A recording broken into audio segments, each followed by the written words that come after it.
السلام عليكم، كي دايرين؟ لاباس عليكم؟ اموركم جيده؟ في هذا الفيديو ان شاء الله بغيت نشارك معكم واحد الوصفه صبليونيه كيعيطوا لها كاباتشو. وصفه صحيه ومنعشه، كلشي اللي درتوه فيها في الثلاجه يا سلام في هذه الحراره. حنا ندوزو للمقادير.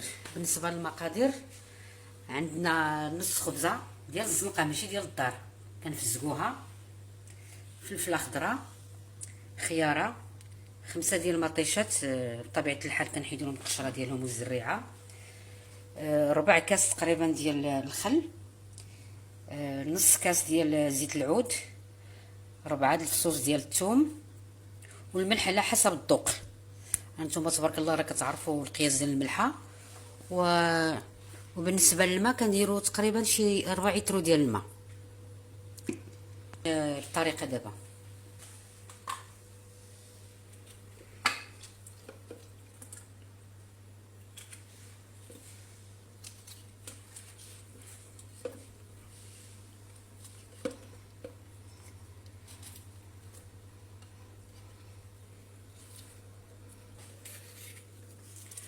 هانتوما في الخلاط الكهربائي كنديروا داك 5 المطيشات، كنزيدي عليهم داك الفلفله كنقطعوها،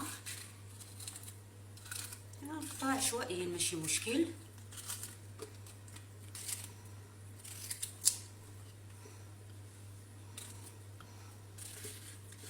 هاد الوصفه هادي راه جد صحيه، راه كتعرفوا الفوائد ديال الخيار ديال الثوم ديال المطيشه ديال الفلفله.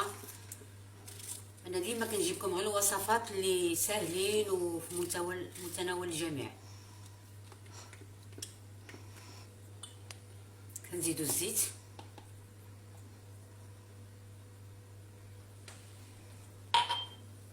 تنضيفو داك الفصوص ديال الثوم حتى هما، الخل، الملحه. راه تبارك الله كلشي كيعرف كيفاش يزيد الملحه.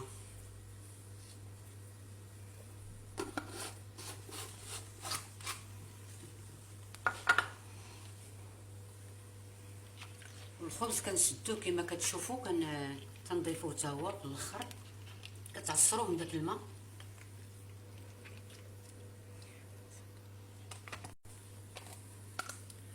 وفي الاخير كنزيدو داك الماء. انا الماكينه ديالي عمرات، غنطحنو عاوتاني من بعد نقسم منه ونزيد نطحن.